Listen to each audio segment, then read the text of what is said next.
Views of steep-sided rock formations and cliffs with a river winding along at the base. Morning time-lapse. The sun lights the rocks, with the rest in shadow.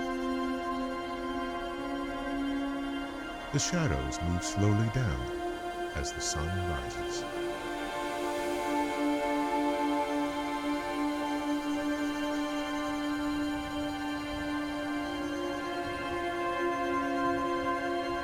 Title over a shot of Steamboat Rock with text reflected in the river. River reflections. Animal life. Ants scurry in and out of a hole in the ground. Birds perch in mud nests on a rock face. A beaver swims in water. A bighorn sheep on a rock. Soon, Emily Spencer, Natural Resource Specialist, Dinosaur National Monument. Every time I'm on the river, I see something different. A lizard sunbathes on a rock. I'm inspired to think about something different every time I come down. An eagle perched on a dead branch. A prairie dog sits up. The moon in blue sky over a rock cliff. A deer peers out of tall grass. In a desert environment like what we live in the West, rivers are everything. A river meanders through a desert canyon. Most everything we see and experience at Dinosaur National Monument has some connection to its rivers. Either the Green, A view upriver as it flows over boulders, the Yampa, curving along the base of vertical cliffs. or to prehistoric rivers that once flowed across this land in the Jurassic period. Animated Dinosaurs, Rebecca Hunt Foster, paleontologist. So about 150 million years ago, here in the late Jurassic, there were many animals living on a really lush environment, had a lot of water and a lot of food to eat, and then over time, a drought happened, and the animals started to die. After a period of time, the rains returned, and this actually washed some of the carcasses into the river and covered them up with sediment. And this preserves them as fossils. An animation of bones being buried in sediment. Soon, Sonia Popelka, park ranger. Dinosaur National Monument is known for dinosaur bones, but there are actually over 20 different layers of sedimentary rock, each containing clues of past environments that show the presence and absence of water through time. We have everything from deserts and oceans and mud plains with rivers running through. An animation of a cross-section of layers being deposited by different environments, then compressed. All of these layers are stacked up on top of each other, one on top of the other on top of the other, until with so much pressure, those sediments become sedimentary rock. Little bits of life, plants and animals, are trapped inside as fossils. That's not where the story ends, though. But around the same time as the Rocky Mountains are uplifting, these rocks are also being uplifted. They're bending and folding in a way that there's a huge arch of rock that goes up and over Split Mountain. And in one of those layers, we have dinosaur fossils. With natural erosion, those bones were sticking out just enough for Earl Douglas to be able to see back in 1909. An old photo of a man resting his hand on a rock outcropping. Ken Carpenter, paleontologist. Earl Douglas was a paleontologist that was hired by the Carnegie Museum of Natural History in Pittsburgh. He was walking these ridges, and he just happened to see the string of vertebrae that was starting to erode out. In an old video, men hammering rock. And they ended up staying here digging for 13 years and shipped back over 350 tons of dinosaur bones. Soon, a modern building with glass walls. The quarry here at Dinosaur National Monument, which is a draw worldwide, is because here we've got this surface that's kind of tilted up, almost vertical, and the bones are left in place. This was actually a dream that Earl Douglas had. I hope that the government, for the benefit of science and the people, will uncover a large area, leave the bones and skeletons in relief, and house them. Earl Douglas, 1923. A steep rock face with fossil bones exposed. From the quarry wall today, we can piece together the past, just as Earl Douglas did over a century ago. A bird's eye view of a river at the base of canyon walls with many horizontal rock layers.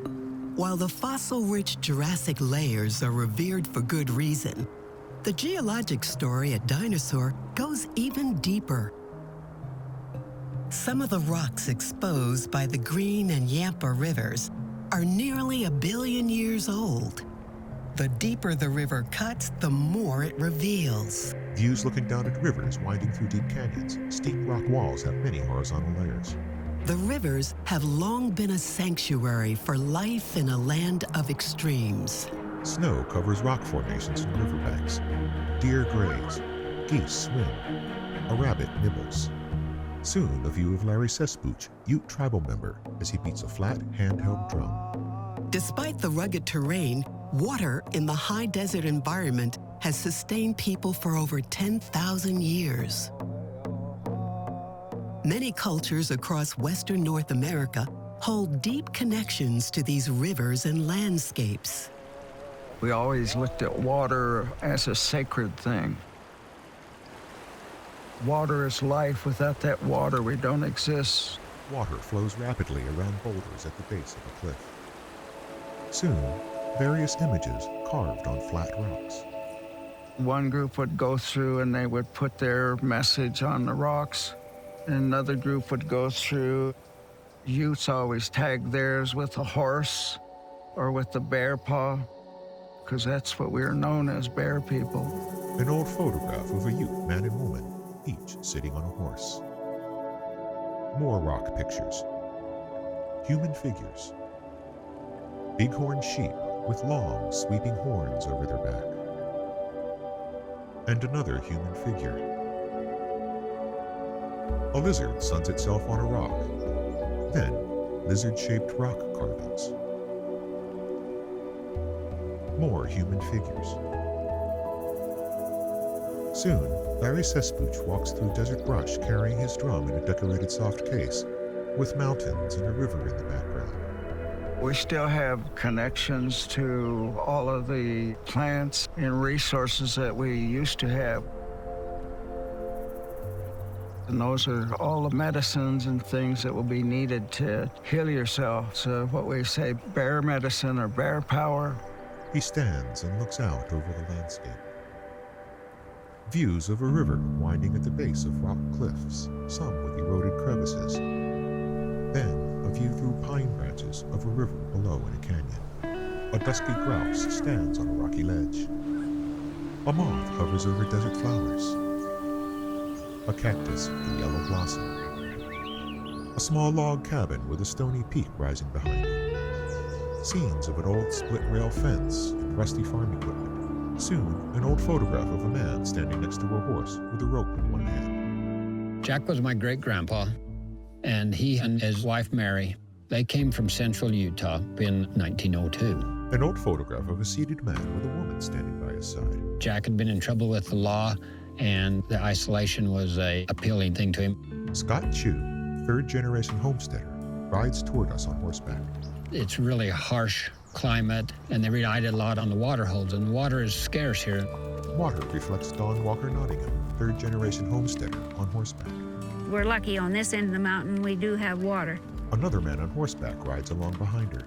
1915 is when my folks started out. An old photograph of a man and woman facing us, side by side on horseback. They worked hard, the homesteaders had to. I mean, they had to be very determined. Every move they made had to be towards food, basically. My grandmother said, in order to get to town, it took 4 days by horseback. Dogs frolic alongside horseback riders. It is a pretty piece of country, and it's just like, how did I happen to be able to land here? A sweeping view of rolling brushland nestled between mountains and rock formations. Then a view of a canyon wall with a shadow creeping up as the sun sets and the sky darkens. Next, a nighttime satellite image of the region. From high above, we can see how remote Dinosaur is, hundreds of miles from population centers like Salt Lake City or Denver. When night falls far from the lights of the city, this remoteness gives Dinosaur truly dark skies. A crescent moon hangs in the night sky. Time lapses of starry skies. The Milky Way, a bright swath with dark patches, framed by dark trees. Stars wheel in the sky with a river in a canyon below. gradually fade as the sky brightens and the moon rises above the canyon rim.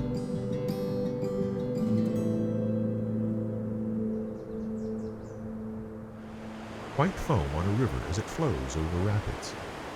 Next, a view of rapids over the front of a rubber raft. Soon, Roddy Beal, river runner, as he rows through rapids. When you float down the Yampa River, you feel something that's alive underneath you. You feel something that's untamed. You have to humble yourself in front of something like the Yampa. A raft moves down the river in shadow, towards sunlit cliffs in the background. Native Americans and early explorers first navigated these rivers without recorded maps. An illustration of an explorer on horseback. In the 1800s, trapper William Ashley and scientist John Wesley Powell took great risks to chart this region. A photo of Powell with a long beard. As Ashley and his party were wrecked here, and as we have lost one of our boats in the same place, we adopt the name Disaster Falls for the scene of so much peril and loss. John Wesley Powell, 1869. Scenes of whitewater churning and flowing over and around boulders. A rubber raft bounces through white foaming water. Advances in boat design have changed what was once a treacherous journey into a challenging adventure. A man in a kayak sits by, quickly paddling, followed by another raft. Then a woman wields oars on the raft, with a big grin on her face. Bighorn sheep graze in a boulder-strewn meadow of tall grass. A tan snake with brown patches lies curled in a rock crevice. A view of rafts floating down a calm section of river, surrounded by vertical rock cliffs. A white cup-shaped flower grows out of bare dirt. A bee crawls over a cluster of orange flowers. Then, a placid river below vertical canyon walls. A hiker walks out to an overlook, with a river far below in a canyon. Many layers are visible in the rock walls.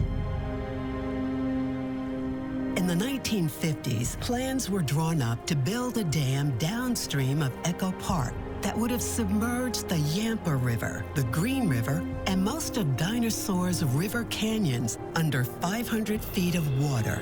A couple with a young girl sit facing a rock formation across a river. The national effort to stop the Echo Park Dam is seen by some as the beginning of the modern conservation movement. An orange and black butterfly on a flower cluster. A flock of birds burst up from the brush. A hawk looks around. Thanks to these efforts, the landscapes, life, and lessons within Dinosaur National Monument are still here today. People gaze up at rock art. 3 hikers on a large rock formation pointing up. A bald eagle sits in a tree. When people can experience the canyon, when people can explore the immensity of time that you feel in the canyon, you can't leave unchanged. There's something special here. Trees with yellow foliage tower overhead. A dinosaur skull protrudes from the rock. A wasp lands on a cluster of violet flowers. A bighorn sheep looks around. Clouds cast moving shadows on a meandering river with mountains in the background. Then stars wheel in the night sky over Steamboat Rock. The screen fades to black. End credits. Produced by Northern Light Productions for the National Park Service. Narrated by Adrienne Bonds-Wallace. Earl Douglas voiceover, Olin Lyons. John Wesley Powell voiceover, Johnny DiGiorgio. Featuring Don Walker Nottingham, Emily Spencer, Ken Carpenter, Larry Sespuch, Rebecca Hunt Foster, Roddy Beal, Scott Chu, and Sonia Popelka. Also appearing Brian Gardell, Dave Morrison, Fred Homebian, Ollie Gardell, Jim Lamuth, Logan Halek, Richard Millett, Sally House, the Porter family, and the DeSumo family. This program was made possible by entrance fees collected from National Park visitors. Thank you for your support.